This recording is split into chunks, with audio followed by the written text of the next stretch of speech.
Well, I have just this to say. I like being stranded here much better than being stranded in post-apoc land. This was a challenging one. Mostly because I mean, obviously, I started role-playing Kate having a mental breakdown. Sure. Which I feel is valid. And how did you feel about that? Fine. That made sense to me. If anything, it made Doc more sympathetic to you, and definitely feels more. I think he feels closer to you, and he feels responsible for the predicament that you're in. So, if anything, it's up the stakes emotionally. Yeah. I felt weird about it because it was so. I knew the thing with Eli went like.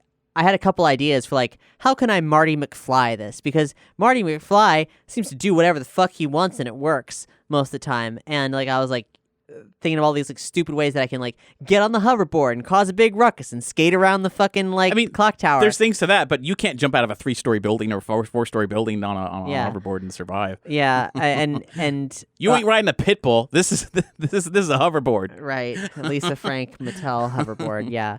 With Kate, I always start lying because I'm well, no one's gonna believe me. I can't explain any of this, and then right. I'm like, but I don't actually know. I have. We've talked about this before. I have virtually no agency. I have no usable skills in this situation. I can't force my way, fight my way, and nor do I have any leverage to talk my way out of the situation.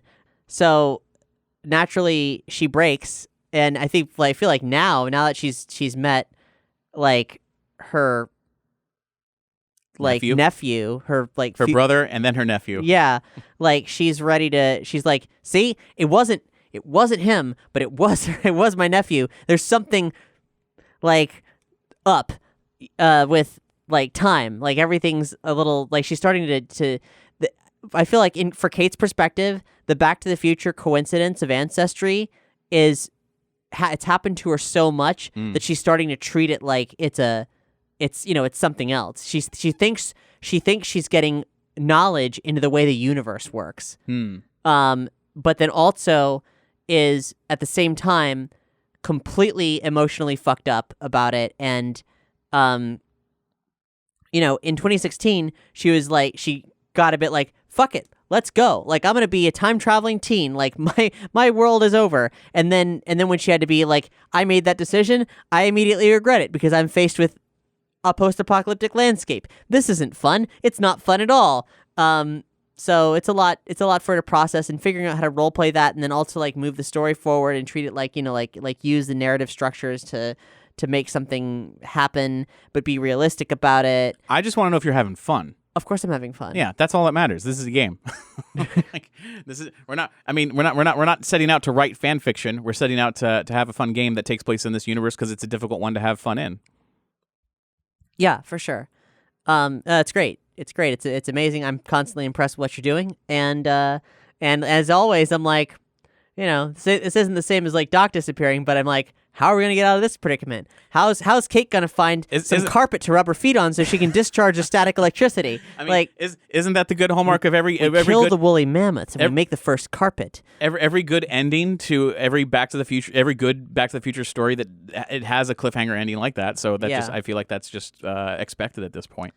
Yeah, no, I'm excited to keep playing time roulette with Kate's life. Now you've at least identified a problem. Oh yeah, that's the other thing. See, before it was why does this weird shit keep happening? And now it's oh, this is some weird shit. Yeah, and I did think it was interesting. It was interesting, but also accurate that you had said maybe I'm the problem, which I wasn't expecting you to jump to that conclusion. Did you miss all of Kate's nihilism? No. I just didn't expect you to jump to that so quickly, really.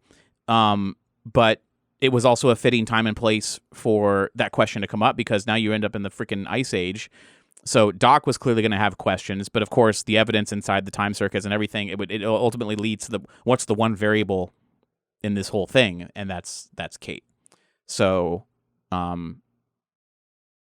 yeah, reaching that conclusion at this point makes sense, and it was great. And the other DeLorean was inside the police lockup. Mm-hmm. Why the fuck was that? Boy, Mysteries within mysteries. Yeah, but hey, that's something we'll have to discover maybe next time. I don't know. Whether you follow up on it or not. That's the thing. I don't fucking know. You are more in the driver's seat than you realize. I think you're more in the driver's seat than you realize. I don't know how much you think you're in the driver's seat. I'm actually not. I know I'm in the driver's seat quite a bit. I just I guess I think Kate/me is like, all right, we gotta get somewhere that's like the 20th century again, or anywhere that I can like use my knowledge of human culture to get through, because everything else is impossible for me. I have no skills. I can't do this. But yeah, no, I mean, I recognize the power that Kate has to push the narrative forward. My only concern is her having the knowledge to be able to, like realistically giving her agency and perspective and different things to, my role playing and making we'll sure see that where it goes. Yeah, exactly. Well, Let's just exactly. see Of what course, happens. of course.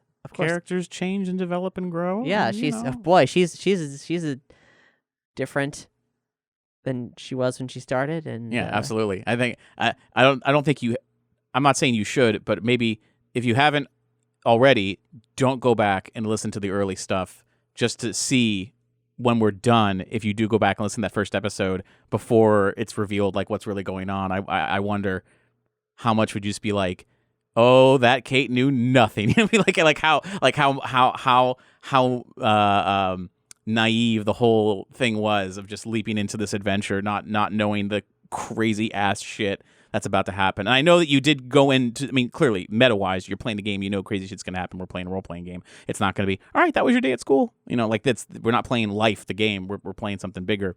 But I am curious as to how you will feel once this adventure is over and you go back and you listen to just that first part. Like how do you feel Kate would have changed? Because only you can really vocalize that. Would have changed under what circumstances? You mean apart from me living through it, or well, like from your as a player, from your perspective, how would have Kate changed from that first episode before shit hits the fan to wherever we're going to end up? Gotcha. Like I think that'll be an interesting dissection. Sure. I mean, I'm curious if I think it would be different than how it ends up being. I don't know how it's going to end up being, but right now, let's just we're just seeing how she copes with all of this. Is it post-traumatic stress? It feels like it's not. It's not post. It's ongoing. It's current. It's current stress. Yeah. So like little waves of adrenaline and panic and like life or death situations, and just keep sustaining that until she collapses and dies. We'll see. But yeah, no, I'm excited to see what comes next. And maybe to taste some woolly mammoth. That could be great. Who knows? Probably very gamey. Hopefully we avoid the mega beavers.